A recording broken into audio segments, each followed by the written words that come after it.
Welcome to another video, guys. Enough time has passed since the latest cards actually came in Hearthstone, so in this video we're gonna see what the best new decks are after those changes. So I hope you find the video helpful, and if you do, a like and subscribe would be awesome, and don't forget you can check me out live on stream each Tuesday, Thursday and Saturday, where I do my best to show you the best decks in action. In this video we're gonna go through 5 of the best decks, talk about their mulligans, win rates and general tips so you know what you could be doing with and against them, but we're also gonna check out all of the other working archetypes for each individual class, so stick around till the end. Now, let's get into it. Before we get into the best decks, I just want to remind you that if you want to be supporting the channel for free, you can download right from my premium download link and actually check out how cool this game really is. And I know what you guys have heard, I've heard the same things and I actually believed it for a while, but as soon as I actually gave the game a try, it has really opened my eyes to actually how good this game really is. A lot of people think that Raid is just a pay-to-win gacha game, but it can be so much more than that. Like, you can play this game free to play and enjoy it immensely, and personally I did that for quite a while until I became a content creator for it, and right now I actually have myself a very own Raid Shadow Legends channel with over 15,000 subscribers for about a year or so, and I'm basically doing 3-4 uploads each week, so I'm really serious about the game. I'm not just promoting it or anything like that. The game really is that good, and I am going hard at it too. So if you guys want to join me on this journey, would be awesome if you actually use the promo code link and start yourself off with 4 amazing champions as soon as you open your account, and you're also gonna have yourself 48 hours to use the promo code section for an extra amazing legendary champion, including, for the first time ever, Grand Oak Bardrick with the promo code RAF. So yeah, what are you waiting for? Download the game, give it a try, and let me know in the comments if you actually like it. And if you need help in it, drop me a DM and I'll do what I can to help you out. But now, let's get into the best decks.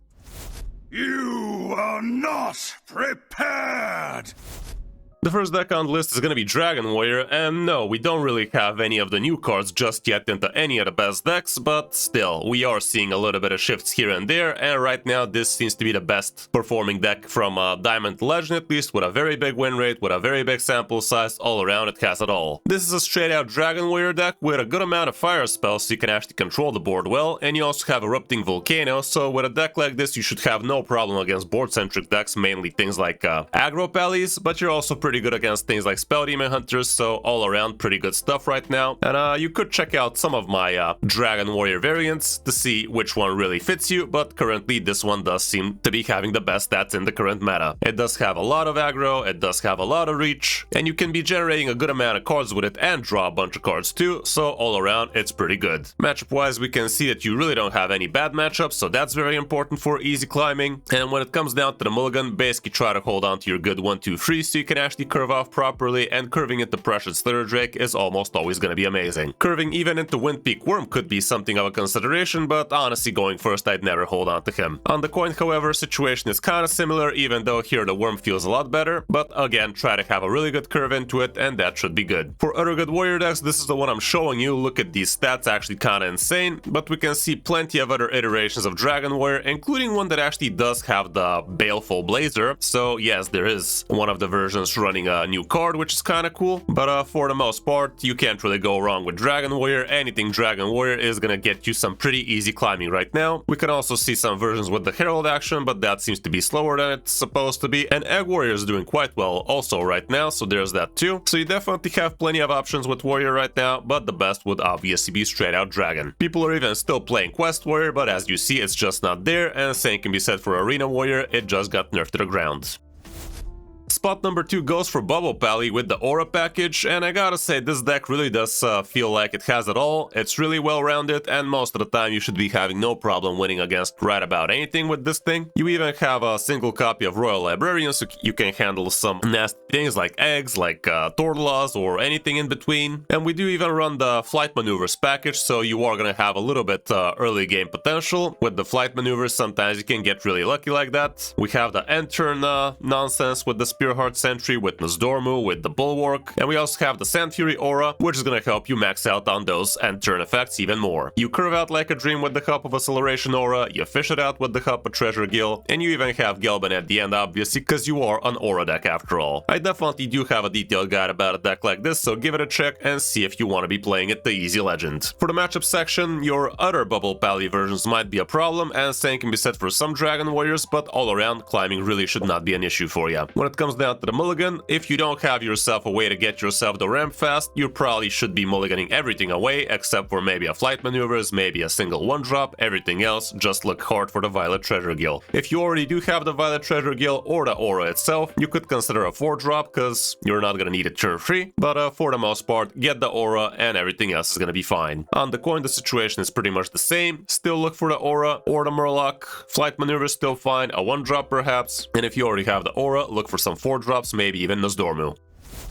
Spot number 3 is also going to be for a Paladin, but this time it's going to be for the Aggro Shattered version, and there is a new Aggro Shattered version Pally out there with a single copy of Dragon Scale armaments and a single copy of Violet Treasure Gill, which definitely does make it a lot more consistent when you actually get one of these, but also makes it a little bit less consistent of actually getting those. Personally, if I were you, I would remove one Urson Maul for the sake of having a second copy of Violet Treasure Gill, but having a second Dragon Scale is definitely not a good idea because this thing can actually draw itself, and that is gonna slow you down tremendously. The second copy of Violet Treasure Gill, even though it's probably gonna be useless, you just double up your chances of actually getting it, so in most cases I think this is gonna have a positive effect on your win rate. Other than the deck is very quick. I will be giving you an updated guide about this really soon, because we did use it on a coaching session yesterday, and we had some pretty amazing runs with it until we didn't. But yeah, the deck is definitely extremely fast, extremely potent, and you could be doing turn 3s, turn 4s flight maneuvers like no other. You even have Nosdormu in here, which can really amp up your damage, even though he's not gonna be amazing if he is in between your shattered cards. For the most part, he should be really good for you. Other than that, you have plenty of 1 drops, so you're not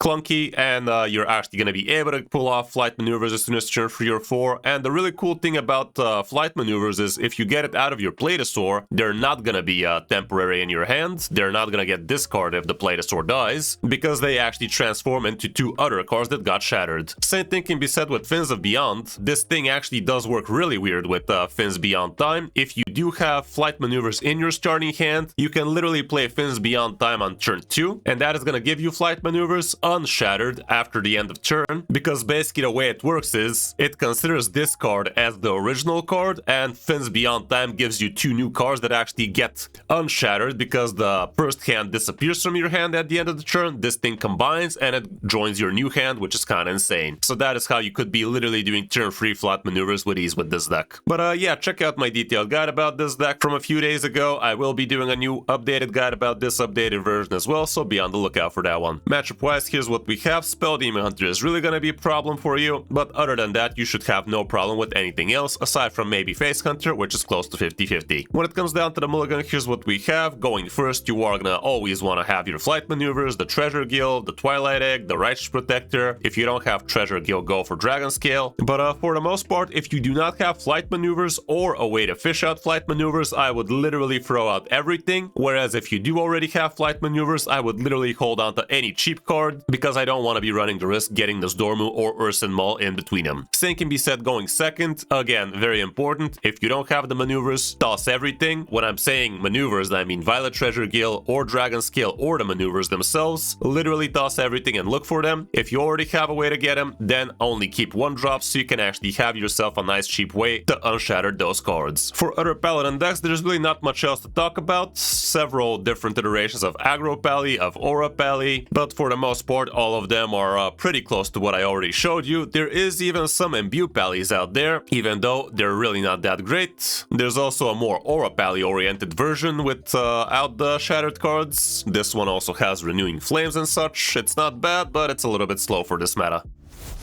Spot number 4 goes down to Spell Demon Hunter, and this deck has really been going crazy as soon as the last big nerf patch, and I gotta say the deck really does curve out like a dream as long as you're not facing too many rogues. The deck can have a lot of chip damage, it can do some pretty nasty things with the help of Eternal Hold, and the Horn of Feasting definitely feels pretty amazing, albeit this version actually just runs a hot single of them, which is kinda interesting, but apparently it's working well, and to be fair, you could be discovering this through the help of Eladari studies, so that can help.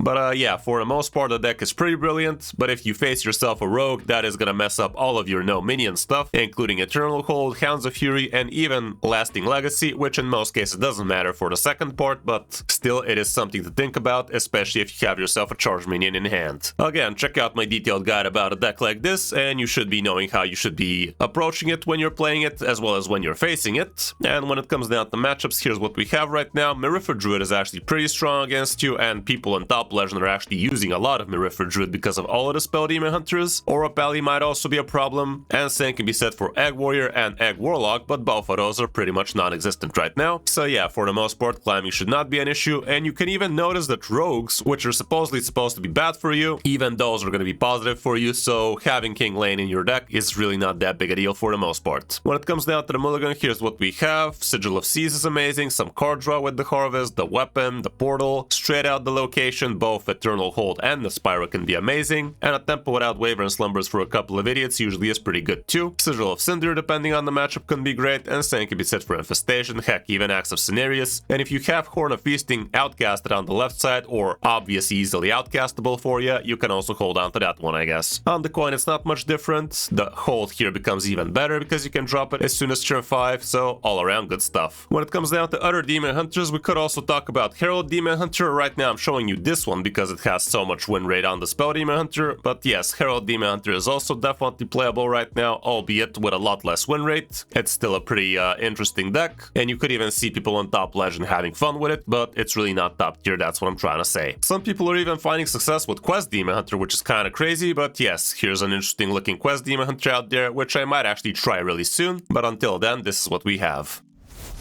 And on the last spot, we have Herald Shaman, of course, which is also quite the strong deck for quite a while now. Even though it got a few nerfs here and there, it's still a pretty massive power to be reckoned with, so it's definitely not a bad option for most. This particular version doesn't have anything too interesting in it. It does have a single copy of Hex and Lightning Storm, and even a couple of copies of Envoy of the End, which personally I don't like too much, like even one feels a little bit too much, but you definitely do want to be heralding nice and quick. Other than that, the rest of the deck looks pretty standard stuff. Nowadays, having yourself good early game with Twilight Egg, with the Wailing Vapor, with the Witch's Apprentice is definitely very important, so this deck is having plenty of that. We do have Muradin in here, and of course Elise, so all around it's pretty standard stuff, so again, you could check out my detailed guide about it. As for the matchups, here's what the updated stats look like, and Spell Demon Hunters might be a problem. Some of the Face Hunters as well are a little bit tricky, and the rest is really 50-50 or very much in your favor, so again, pretty good deck to be climbing with. In the mulligan phase, going first, here's what we're having. Try to get yourself the Herald cards nice and quick, the good early game 1-drops, heck, even the 0 mana could be worth. Primordial Overseer could be a keep if you already have something like Static Shock or Ritual of Power already. Depending on the matchup, Lightning Storm can be good, curving into Elise or Xavius can be nice, and if you're against an egg deck, god knows you're gonna be looking for the Hex. Going second, again, Herald cards, 1-drops, card draw, that kind of stuff. For other Shaman decks, it's really not much else. Evolve Shaman apparently is something, but this is the Herald Shaman I'm showing you. Not the best win rate, definitely, but still pretty respectable with very high win rate. Then we have other iterations with very high sample size and decent win rate, so all around not a bad pick at all. As for Evolve Shaman, it's obviously a meme, guys. For the classes we haven't mentioned, starting off with Death Knight, we can see Unholy Death Knight is still looking quite saucy, with very good sample size and decent win rate, but Herald Death Knight also is looking quite powerful, albeit with a smaller sample size, but the win rate is a tad higher, so there's that too. And other than that, the rest is just iterations of these, and the win rates are definitely not looking too hot. With Druids, Mirifra Druid I'd say is the only real meta deck right now, and you could be seeing plenty of it in top legends so they can counter Spell Demon Hunter, but for the most part, from Diamond to Legend, it's not going to be your best pick because here you're going to be facing all sorts of different stuff, whereas in Top Legend, the meta is a little bit more predictable. Moving down to Hunter, Face Hunter is still holding the throne here, but we can also see things like Quest Hunter, rising in power and popularity. Dragon Hunter is still pretty dog water. Murloc Hunter, whatever the hell this is, like why the hell would we be calling this Murloc Hunter, guys? This makes absolutely no sense, because we have a freaking Rock Skipper? What is wrong with these names, dudes? Yeah, that's just stupid. That's literally just a Face Hunter. But yeah, all around, that's about it. Face Hunter and Quest Hunter would be the way to go. Moving down to Mages, Quest Mage is actually surprisingly popular. We have been facing a little bit more than we would like to admit. The win rate definitely doesn't look that hot, but it can feel awfully unfair if the Mage does pull off their combo, basically. Next up, we have Priest, and Quest Priest seems to be the best pick for them right now. Control Priest is also up there, but I think it's still just Quest Priest in it. So yeah, all around those would be the options for Priest players right now. As for Rogue, Herald Rogue, and Imbue Rogue would be at the top of their game. There's also this Burn Rogue out there that's somewhat looking interesting in Top Legend, but so far we're not seeing too much of it from Diamond to Legend. And last, and maybe least again, we have Warlock, whereas Egg Warlock is still your best pick, but best is quite the strong word to be using for a deck like this. Even though the deck kind of received some new cards to be working with, it still doesn't seem to be doing all that well. So yeah guys, that's about it for this top 5. I hope it helps you hit easy legend in Hearthstone for this season. And if you want to support the channel for free, download Raid from my premium download link and start the game the right way. Thanks for watching guys, I'm Kris05 and I'll see you in my next video or stream.